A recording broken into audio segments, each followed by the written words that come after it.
रख हौसला वो मंजर भी आएगा, प्यासे के पास चल के समुंदर भी आएगा। थक कर ना बैठ ए मंजिल के मुसाफिर, मंजिल भी मिलेगी और मिलने का मजा भी आएगा। जय हिंद दोस्तों, मैं हूं मोहम्मद आसिम और आप सभी लोगों का डिफेंस वाला पे बहुत बहुत स्वागत करता हूं। तो दोस्तों, आज मैं आपको इस वीडियो के माध्यम से दो ऐसे एग्जाम्स की बात करूंगा जिसको जनरली बच्चे सेकंड ऑप्शन रखते हैं। यस, एक बहुत ही ऑनेस्ट टॉक होगी और मैं इन दो एग्जाम्स के बारे में आपको बताऊंगा क्योंकि बहुत सारे ऐसे बच्चे हैं जिनको इन दो एग्जाम्स के बारे में पता ही नहीं है और वो इस तरफ सोचते ही नहीं है या फिर उनको ये करियर ऑप्शन के बारे में पता ही नहीं है। तो जो पीछे लाइन लिखी है कि आईआईटी एस्पिरेंट्स के लिए डिफेंस में सुनहरा मौका, मैं इसको थोड़ा एक्सप्लेन करता हूं कि कैसे कैसे। तो चलिए देखिए, यहां पर मैं आपको दो ऐसे एग्जाम्स के बारे में बताता हूं। पहला तो मैं आपको लेता हूं टेक्निकल एंट्री स्कीम के बारे में। तो एक एग्जाम है जिसको बोलते हैं TES, यानी कि इसका फुल फॉर्म होता है टेक्निकल एंट्री स्कीम। देखिए, ये वीडियो बेसिकली उन स्टूडेंट्स के लिए है जो इन एग्जाम्स के बारे में नहीं जानते हैं, तो मैं उनको बता सकता हूं, बताना चाहता हूं। तो देखिए, ये जो एग्जाम होता है टेक्निकल एंट्री स्कीम, ये एग्जाम में आपको क्या रिक्वायरमेंट होती है कि जो आप 12th कर रहे हो वो PCM हो, ठीक है, और जो आपके 12th में मार्क्स हो फिजिक्स, केमिस्ट्री और मैथ्स में, ये आपके 60% से अबव हो, 60% अबव होने चाहिए। पहला क्राइटेरिया तो ये होता है इस एग्जाम को देने के लिए। बताता हूं क्या होगा। और दूसरा क्राइटेरिया ये है कि आपने जेईई मेंस का एग्जाम दे रखा हो, जेईई मेंस का एग्जाम दे रखा हो एक साल पहले का। जैसे मान लीजिए मैं टेक्निकल एंट्री स्कीम 2024 की बात करूंगा, तो आपको जेईई मेंस 2023 वाला आप दे रखे हो, बस यही क्राइटेरिया कि आपने उसको एग्जाम को दे रखा हो, तो आप इस टेक्निकल एंट्री स्कीम के लिए एलिजिबल हो जाएंगे। इस टेक्निकल एंट्री स्कीम में कोई भी रिटन एग्जामिनेशन नहीं होता है, डायरेक्टली आपके यहां पर मार्क्स और आपकी रैंक के बेसिस पे, जो भी क्राइटेरिया भी आपको बताऊंगा आगे या किसी और वीडियो में डिस्कस करेंगे इसके इंडिविजुअली इसके क्राइटेरिया को, लेकिन यहां पर अगर आप इसको इनकी क्राइटेरिया को फुलफिल करते हैं तो आप डायरेक्टली SSB देने जा सकते हैं। और SSB आप अगर यहां पर रिकमेंड होते हैं, ठीक है, तो आपका यहां पर कोर्स होता है एक, सक्सेसफुली आप वो कोर्स जब पूरा कर लेते हैं 4 साल का, तो आपको लेफ्टिनेंट की पोस्ट यहां पर मिलती है इंडियन आर्मी के अंदर, ठीक है। तो ये टेक्निकल एंट्री स्कीम का एक एग्जाम है जिसके बारे में बहुत कम स्टूडेंट्स को पता होता है। तो ये एक इंपॉर्टेंट बात है, जब बच्चा 10th क्लास से जब वो 11th क्लास में आता है, तो वो यहां पर बहुत सारे बच्चे होते हैं जो PCM चूज करते हैं, यानी मैथ्स चूज कर लेते हैं। अब आपने अगर मैथ्स चूज किया, आप IIT की तैयारी करने लग जाते हैं, जनरली यही होता है, IIT की तैयारी करने लग गए। अब बहुत देखिए, ऑब्वियसली यू नो दैट कि IIT भी अपने आप में एक बहुत ही टफ एग्जाम होता है इंटरमीडिएट लेवल पे, है ना। तो बच्चे कभी कभी हताश भी होते दिखते हैं। तो और ये भी देखा है मैंने कि बहुत बच्चे ऐसे होते हैं जो भीड़ की वजह से उस साइड भागने लगते हैं। मैं यहां पर ये कहता हूं कि आपके पास ये भी एक ऑप्शन है। आप IIT की तैयारी कर रहे हैं, वेल एंड गुड, आप उसको ट्राई कर सकते हैं, बट साथ में आप चाहो कि भैया कभी आपको लगे कि यार मेरा इंटरेस्ट डिफेंस फोर्सेस में ज्यादा है, तो आप आउट ऑफ इंटरेस्ट भी इसको दे सकते हैं, क्योंकि यहां पर कोई रिटन एग्जाम नहीं होता है। डायरेक्टली आप SSB देके आप आर्म्ड फोर्सेस में एंट्री कर सकते हैं। यहां पर जो रिक्वायरमेंट है 12th में आपके 60% होने चाहिए। अब जाहिर सी बात है, आप IIT की तैयारी कर रहे हो तो इतना मार्क्स तो आपको PCM में मिल ही जाएगा, है ना। और दूसरा, जेईई मेंस का एग्जाम आपने दिया हो पिछला वाला, बस डायरेक्टली आप फिर SSB दे सकते हो, और अगर रिकमेंड हो गए तो फिर एक डिफरेंट लाइफ होगी आर्म्ड फोर्सेस के अंदर, ठीक है। तो एक तो ये चीज है। दूसरा जो एग्जाम है जिसके बारे में यहां पर बताना चाहूंगा, वो है आपका NDA का एग्जाम, जिसको हम लोग बोलते हैं नेशनल डिफेंस एकेडमी का एग्जाम होता है, ठीक है। इसको जो एग्जाम कंडक्ट कराता है वो है UPSC, यानी कि यूनियन पब्लिक सर्विस कमीशन इस एग्जाम को यहां पर कंडक्ट कराता है। अब इस एग्जाम में क्यों लिख रहा हूं IIT एस्पिरेंट्स के लिए डिफेंस सुनहरा मौका, क्योंकि देखो यार, अगर यहां पर मैं आपको बताता हूं, NDA के अंदर आप देखोगे तो ये पूरा पेपर जो है ना 900 नंबर का होता है, 900 मार्क्स का पेपर आपको देखने को मिलेगा, ठीक है। अब मैं आपको थोड़ा बाइफरकेशन बताता हूं कैसे IIT एस्पिरेंट्स इसको इजीली क्रैक कर सकते हैं।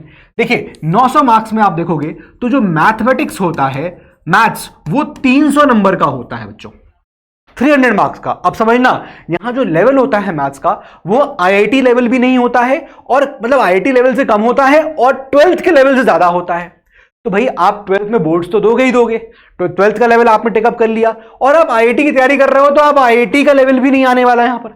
मतलब यहाँ पर जो लेवल होता है वो कहीं ना कहीं आईआईटी का लेवल और 12th के लेवल के बीच का लेवल कहीं ना कहीं पूछता है। अभी तक तो यही ट्रेंड चलता है, वरना जनरली 12th के आसपास ही घूमता है, 12th से थोड़ा ऊपर चला जाता है। तो यहाँ पर वो सारे एस्पिरेंट्स जो आईआईटी की तैयारी कभी कर रहे हो, है ना, तो उनके लिए यहां पर एक बहुत बड़ा एज होता है, क्योंकि 900 में से 1/3 मार्क्स तो सिर्फ मैथमेटिक्स को दे दिए गए।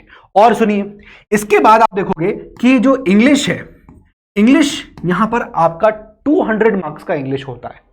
200 मार्क्स आपको इंग्लिश के लिए डेडिकेट यहां पर किया जाता है। तो ये एक ऐसा पोर्शन, चलिए मैं कहता हूं इंग्लिश को छोड़ दीजिए अभी, अब हम बात करेंगे जीके या जीएस की, जनरल नॉलेज की बात करते हैं, तो उसमें 2 पोर्शन होंगे। एक आपका पोर्शन होता है जिसमें साइंस आता है, और एक पोर्शन हो गया, मान लीजिए इसको मैं बोल देता हूं फॉर एग्जांपल्स आपको समझाने के लिए, सोशल साइंस का पोर्शन, या इसको मैं एसएसटी बोला करते थे, history, geography, polity, economy, current affairs, ये सब चीजें। साइंस में भी आप देखोगे तो 3 पोर्शन अगेन, फिजिक्स, केमिस्ट्री और बायो। अब आप कहोगे सर बायो कैसे पढ़ेंगे? देखिए जरा, यहां जो साइंस आ रही है तीनों पार्ट्स में, वो जनरली क्लास 10th का थोड़ा हाई लेवल होता है, या फिर ऐसे समझ लीजिए कि आईसीएससी की जो क्लास 10th की मैथमेटिक्स होती है, सॉरी साइंस होती है, वो लेवल यहां साइंस का होता है। ठीक है, सीबीएसई की बात करेंगे तो 10 से थोड़ा ऊपर लेवल हो जाएगा, आईसीएससी की बात करेंगे तो क्लास 10th के लेवल पे जो फिजिक्स, केमिस्ट्री होती है, बायो होती है, वो पूछी जाती है। तो भाई इतना तो यहां पर सभी लोग कर सकते हैं। और अगर आप कभी आईआईटी की तैयारी कर रहे हैं तो फिजिक्स और केमिस्ट्री तो आपको बड़े अच्छे से आ रही होगी, और जनरली फिजिक्स में आपको 20 से 25 सवाल देखने को मिलते हैं, और केमिस्ट्री में आपको ऐसी 10 से 12 से 13 सवाल देखने को मिलते हैं। तो मतलब मैं कह सकता हूं मोटे मोटे तौर पे 40 सवाल के आसपास यहां पर आपको फिजिक्स, केमिस्ट्री, या 35 से 40 सवाल, चलिए ऑन दी लोअर साइड मैं कहता हूं आपसे 35 क्वेश्चंस ये आपको यहां पर मिलते हैं।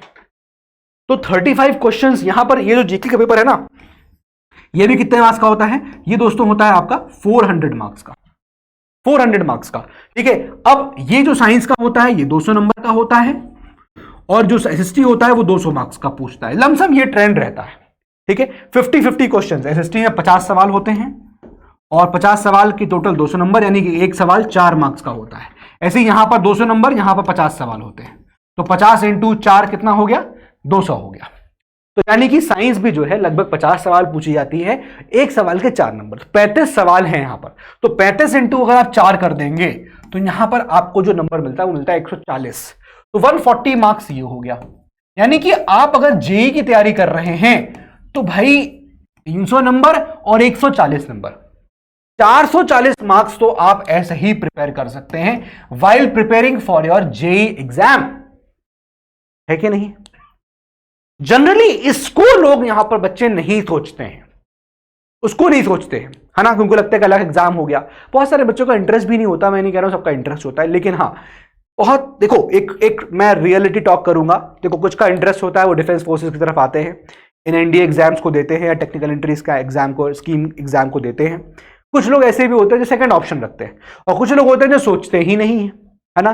तो देखो, एक तो जो लोग सेकंड ऑप्शन रखते हैं, मैं बता दूं कि आपके लिए फर्स्ट ऑप्शन या प्रायोरिटी हो सकता है, क्योंकि आप जिस लेवल पे तैयारी कर रहे हो जाके, तो ये एग्जाम्स आपके लिए आसान हो सकते हैं वहां पर। और बहुत ऐसा देखा भी गया है कि जहां बच्चों के लिए, जो आईआईटी का एस्पिरेंट है, बहुत तगड़ी तैयारी कर रहा है आईआईटी की, तो उसके लिए मैथ्स का 300 नंबर और ये फिजिक्स, केमिस्ट्री 140 नंबर बहुत आसान हो जाती है। बायो की बात भी करेंगे तो क्लास 10th का, मैंने बताया आईसीएससी क्लास 10th का लेवल होता है। इंग्लिश भी आप देखिए 200 मार्क्स की यहां पर होती है। तो कहीं ना कहीं आप इसी सब्जेक्ट्स में, आप इन्हीं में खेल जाते हैं, आप इन्हीं में खेल जाते हो, और काफी इजीली आप कट ऑफ क्लियर कर पाते हो। क्योंकि मैं बताऊं आपको, जनरली 900 मार्क्स में अगर आप देखोगे तो बेटा लगभग आप देखोगे तो समवेयर अराउंड, मैं कहूंगा समवेयर अराउंड, मतलब 350 प्लस के आसपास यहां पर कट ऑफ रहती है। मतलब जो कट ऑफ है वो 50% से भी कम रहने वाली होती है। अब आजकल आप देखोगे बच्चे 400 प्लस नंबर, 450 नंबर यहां पर स्कोर कर रहे होते हैं, ठीक है, बट यहां पर जो कट ऑफ रहती है बहुत ही कम रहती है। ठीक है, उसका रीजन यही है कि बहुत कम ऐसे एस्पिरेंट्स होते हैं जेईई के जो इस एग्जाम की तरफ आते हैं, बट ये बहुत ही अच्छा करियर ऑप्शन हो जाता है ना। ऑब्वियसली यहां पर आप उस जील के साथ आपको एंटर करना चाहिए, आपको पैशन है तो ही यहां पर आप उस सक्सेसफुल हो पाएंगे। क्योंकि डिफेंस फोर्सेस में एक बार एंटर करने के बाद लाइफ बहुत ही अलग हो जाती है ना। ऑब्वियसली अगेन ये मैं बात बोलूंगा कि वो आपका इंटरेस्ट भी होना चाहिए, है ना। तो ये 2 ऐसे एग्जाम्स हैं आप समझ रहे हो, एनडीए के अंदर यहां पर आप देखिए जीके, बच्चे जीके डरते हैं, अरे मुझे हिस्ट्री, ज्योग्राफी, पॉलिटी, इकोनॉमी नहीं पढ़ना। भाई वो आती भी तो खाली 50 सवालों की है, 200 मार्क्स की, लेकिन उसके अलावा आपका मैथ्स 300 नंबर होता है, आपका साइंस यहां पर देखोगे तो 50 इंटू 4 200 नंबर, 500 नंबर का तो यही हो गया आपका खाली, जो आप ऑलरेडी पढ़ चुके हो या पढ़ रहे हो, मैथ्स पढ़ रहे हो, फिजिक्स, केमिस्ट्री, बायो पढ़ चुके हो उस लेवल का, और इंग्लिश आपका 200 नंबर हो गया। सोचिए मैं कट ऑफ बता रहा हूं आपको 350 के आसपास, 400 के आसपास, 350 के आसपास। तो इतना ज्यादा इजी ये एग्जाम हो सकता है। तो ये 2 एग्जाम्स हैं जिसके बारे में मैं आपको बताना चाहता था, और इसीलिए यहां पर मैंने यही इसलिए लिखवाया था कि आईआईटी एस्पिरेंट्स के लिए, क्योंकि आईआईटी, भाई देखो ये भी होता है ना कि आईआईटी की तैयारी कर रहे थे और नहीं हुआ सिलेक्शन, ये भी हो जाता है, क्योंकि ऑब्वियसली सबका सिलेक्शन नहीं होता है। तो मैं सच में मैं एक ऑनेस्ट टॉक कर रहा हूं कि सबका सिलेक्शन नहीं हो पाता है, बहुत सारे बच्चे होते रह जाते हैं, है ना, और मतलब बहुत ज़्यादा कंपटीशन है, बहुत भीड़ होती है, बहुत कंपटीशन होता है, तो बच्चे क्या है कि और कुछ सोचते ही नहीं है। देखो यार, मतलब भाई मैं कहूँगा ना कि करियर ऑप्शंस अपने हमेशा खोल के रखने चाहिए, और डिफेंस फोर्सेस में जाना अपने आप में एक बहुत ही मतलब गर्व की बात होती है। वो ऑब्वियसली आपके प्रेफरेंस पे आपके प्रेफरेंस के ऊपर होता है, बट मैं आपको इस वीडियो के माध्यम से वो करियर ऑप्शंस आपको बताना चाह रहा था कि 2 और कौन से करियर ऑप्शंस हो सकते हैं।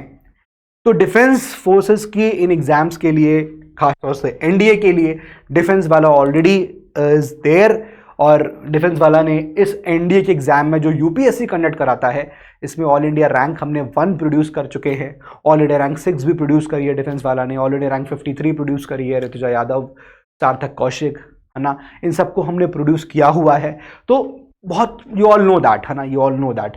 तो मैं खाली बताना चाह रहा था कि जो भी यहाँ जेईई के एस्पिरेंट्स हैं वो इन एस्पेक्ट्स पे भी सोचना चाहिए उनको। मैं ये नहीं कह रहा हूँ सोचो, मैं आपको खाली यहाँ पर आपके बेनिफिट के लिए आपको एक और एस्पेक्ट दिखाने आया था कि आप लोग कभी सोचोगे नहीं है यार आईआईटी की तैयारी कर रहे हैं, क्या करेंगे एनडीए का। देखो 2 चीजें होती हैं, इतना आसान भी नहीं होता है आईआईटी, है ना, और दूसरी बात ये होती है कंपटीशन बहुत ज्यादा है, तो कभी नहीं होता है तब फिर लोग वो होते हैं। तो मैं कह रहा हूं कि एक ऑप्शन होना चाहिए। मैं तो कह रहा हूं ऑप्शन नहीं, इनफैक्ट आप इसको फर्स्ट प्रेफरेंस आप रख सकते हो। It can be your first preference, it should be your first preference, क्योंकि देश को सर्व करना, इससे बड़ी गर्व की बात कुछ नहीं हो सकती, है ना। देश के लिए समर्पित, अपने आप को समर्पित करना, देश के लिए आप अपनी सर्विस देना, इससे ज्यादा, इससे बेस्ट बात और क्या ही होगी, है ना। बट ऑब्वियसली सोसाइटी में हर तरह की सर्विसेज होती हैं, इंसान का कॉन्ट्रीब्यूशन हर तरीके से होता है। तो again technical entry scheme and national defence academy का एग्जाम जो कि यूपीएससी कंडक्ट कराता है, एंड आई होप ये आपको क्रिस्टल क्लियर हुआ होगा।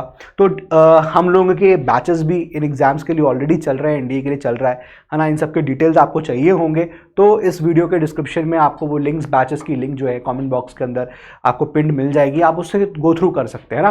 तो ये एग्जाम साल में 2 बार होता है, आपके पास ऑप्शन है। अनुराग सांगवान जो AIR 1 था, उन्होंने 12th के साथ ही दिया था, उसने सितंबर अटेम्प्ट दिया था, उसका हो गया था, है ना, तो वो भी चीज था।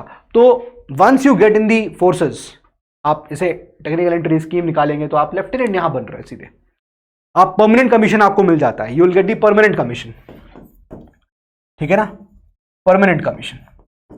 तो अपने आप में एक बड़ी ही गर्व की बात है। और बता दूं आपको, मतलब ऐसा हमेशा बोला जाता है कि armed forces it's not a job, it's not a job, it's a noble profession of arms, हमेशा ऐसा कहा जाता है। तो जाहिर सी बात है कि ये एक ऐसी सर्विस है जो देश के लिए है, और शायद इससे बड़ी सर्विस कुछ नहीं हो सकती जो आप अपने देश के लिए, अपनी भारत माँ के लिए आप अपने आप को समर्पित करते हैं, तो है ना। बट एनीवे, तो मैं खाली आपको ये बताने आया था इन 2 एग्जाम्स के बारे में, और किस तरह से यहाँ पर आईआईटी एस्पिरेंट्स के लिए ये एग्जामिनेशन या ये 2 जो ऑप्शंस हैं वो उनके लिए बहुत बेस्ट हो सकते हैं। ठीक है दोस्तों, तो चलिए फिर मिलते हैं। जय हिंद, जय भारत।